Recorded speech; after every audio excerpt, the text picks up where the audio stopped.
Welcome to Limiter Bash Customs. I am again here with our Navara, and I'm bringing you an episode that never should have happened.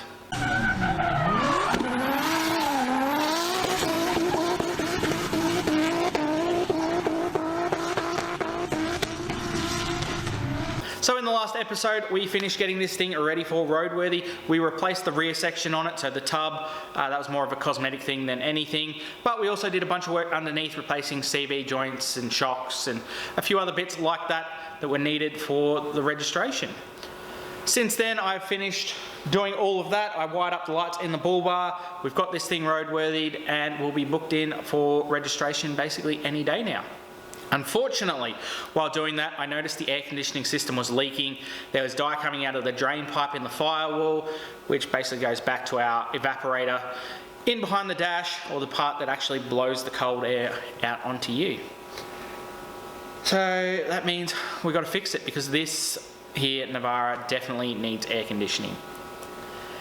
Now, I've looked up on the internet. From what I can gather, in order to do this job, I have to remove the entire dash in order to gain access.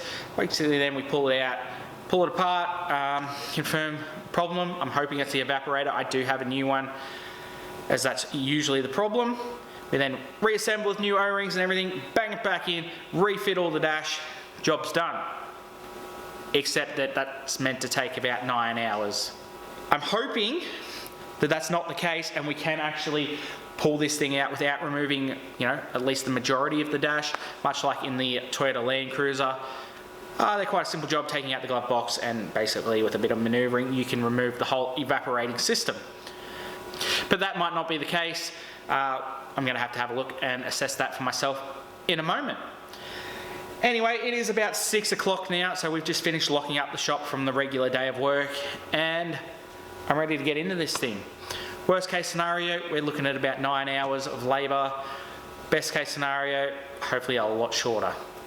Anyway, let's get into it, because we're wasting time, because I still have to come into work tomorrow.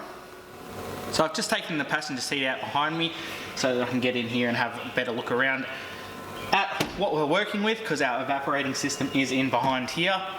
And it's looking pretty promising. I'm not 100% sure yet, but I do think that we should be able to get it out without removing the entire dash, which is going to shave hours off doing this job. So that's where I'm going to start, is just focusing on this here area, pulling the glove box out and opening up that area a bit more, so that hopefully we can pull it all out and have this thing done in 4 or 5 hours instead of 9.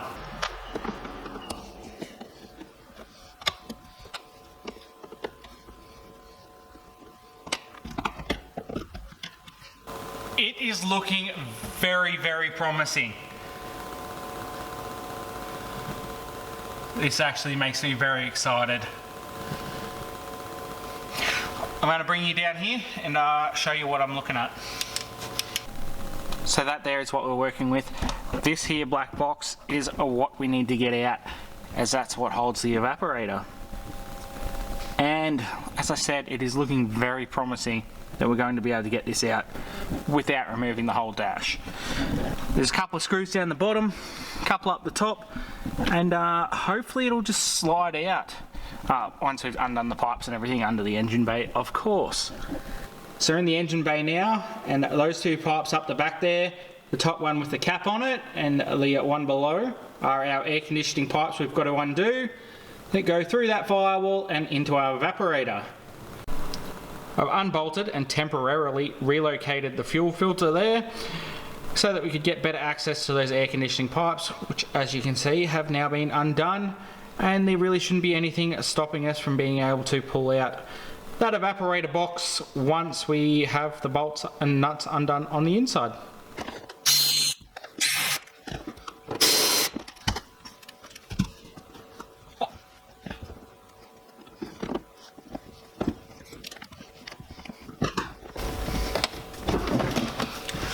Oh my God, we're out. And holy crap, yep, there's a problem in there. And that right there is a very good reason why you shouldn't believe everything you read on the internet. What everybody was saying was a full dash removal 8-9 hour jobs, taking us about an hour, and that includes making this video, so knock it down 45 minutes.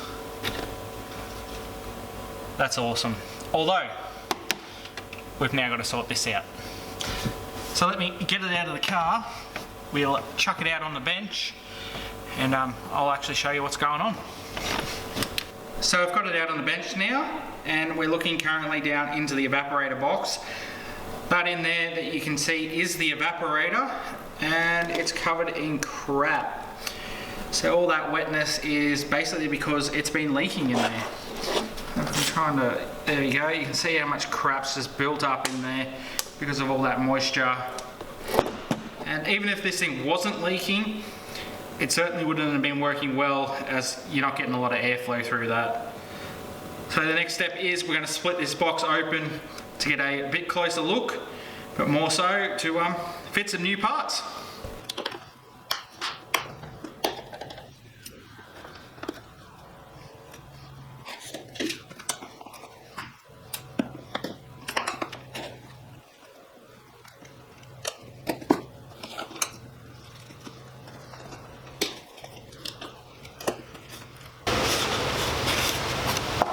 Okay, and there it's out. Underneath here is our TX valve. We've got a new one there. And somewhere in there, we've had a leak. And there's that much crap over everything. It's a bit hard to tell exactly where it came from. But it doesn't matter, because we know this is leaking, and we're going to replace it. Shift these things out of the way. We'll clean them up in a minute. But first thing, we've got to pull off this here insulation, because we're going to need this pipe still. Cool, so we got that off in the end. Took a little bit of screwing around, getting all this out of the way. That's basically all we needed from that part. We're going to just replace all of that because I've got the parts, and basically I was expecting that to be a much bigger job, so I was planning to just replace everything because I didn't want to have to get in there again. If it turned out to not be this that here, the evaporator that was leaking, and you know, say this TX valve or whatever. Anyway, let's dump that down and give these a bit of a clean up first, and then we'll move on to fitting up the new evaporator and what to do there. Comes with some pretty fresh O-rings on it. I'm not going to replace them. I've never had any issue with using the O-rings that come on it. They're always in pretty decent condition. There you go.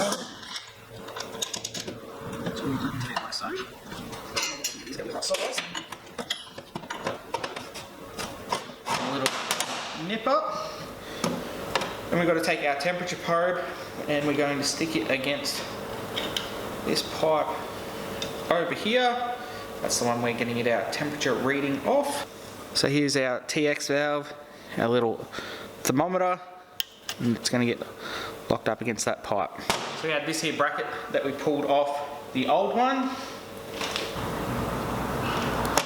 Bam, like so.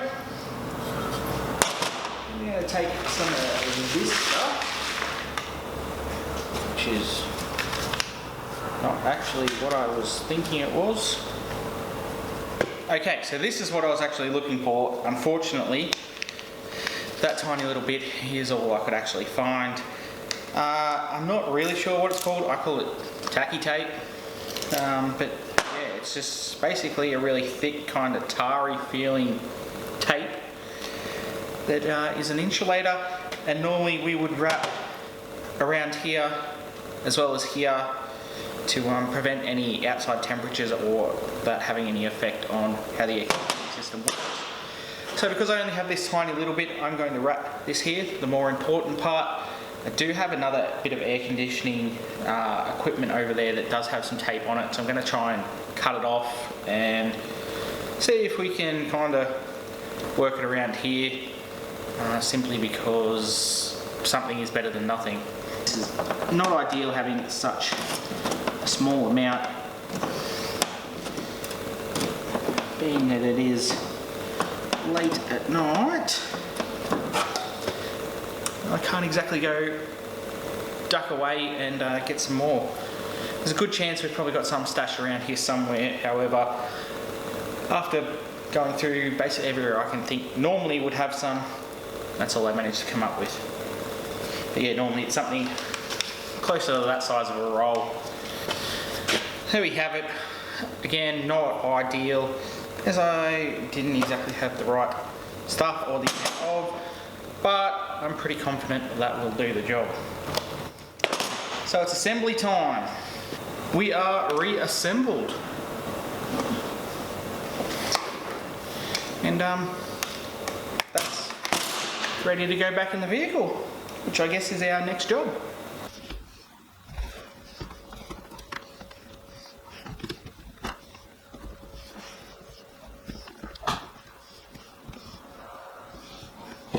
First, we might actually just clean this tube out. This here tube is basically the drain tube for that box, so condensation builds up in there, drops the water into there, runs out of this tube down onto the ground, but that's the tube the dye was coming out of, so we want to clean that up so that if we have any future problems, we won't be seeing dye from this previous fault. Righto, got our pipe cleaned. Poke it back through the hole in the firewall, wherever that's gone. Hook it back onto our box. Now, it's sitting back in there. I'm just going to go check that make sure the pipes are actually poking through in the right spot, in the right direction, all that jazz. If that's cool, we'll come back, put the bolts in. Looks like we have success in the location of those pipes. So basically all that's left now is bolting this box back in place. Don't forget to plug in your temp switch there, or thermostat. Okay, now we're going to do them up tight, starting with this one up here.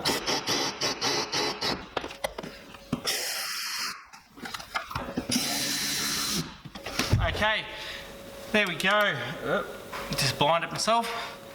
We're going to leave this part here for a moment and hook the pipes up outside. I've already replaced the O-rings on them, which is always a really good thing to do. Once you undo the pipe, just replace the O-rings. It's one less thing that can go wrong. But yeah, we're going to do that so that we can start putting the system under a vacuum and getting ready to regas this thing while we start assembling the rest of the vehicle. So EC pipes are on, these two are just here, which means that once again our air conditioning system is now a closed system. So we're going to start the backing out and attempting the regas. As I just said, the air conditioning pipes are all hooked back up, so we once again have a closed system, and we'll be starting the regas procedure by backing it out and making sure that it actually holds a vacuum. Although if you want to know more on how a regas of an air conditioning system works, I have a whole video on that which I did on my Holden Commodore. I'll chuck a link up here if I remember, otherwise there'll be one in the description below, and I'll probably chuck it on the end card too. You'll be able to find it somewhere though, if that interests you to. So I'm just going to go ahead and kind of skip that bit rather than doubling up on videos and taking a whole lot longer, as this job is, yeah, dragging out. Thankfully nowhere near as long as it should have taken, but trying to find that tape and a few other bits and pieces around the workshop has us at 9:30 currently, and I'm guessing there's probably an hour and a half, 2 hours left by the time we pack up and are ready to get out of here, plus a bit of time I guess with filming. So yeah, it's going to be a bit of a late night, especially considering this is still kind of a work day starting at 8 o'clock, and you know, we're looking to finish like, I don't know, I suppose 11:30, 12ish. So I'm going to shut up now and get back into it.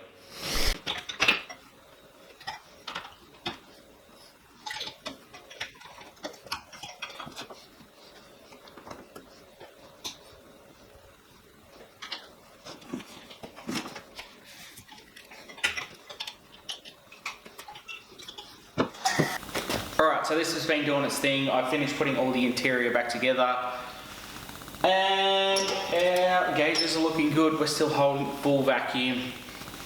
So it's time to put some gas in this so we can head on home. Okay, so we've got gas put into it now. And just basically letting it do its thing. I have a thermometer here. The top one is our current outside temperature. And the bottom one is our inside temperature. So it's looking pretty good at the moment. We're already down to 10 degrees. That's going to keep dropping for a bit. So we'll fix it. Our top temperature and temperature inside the vehicle. The air conditioner is currently cycling. And, we're sitting at that nice, real bloody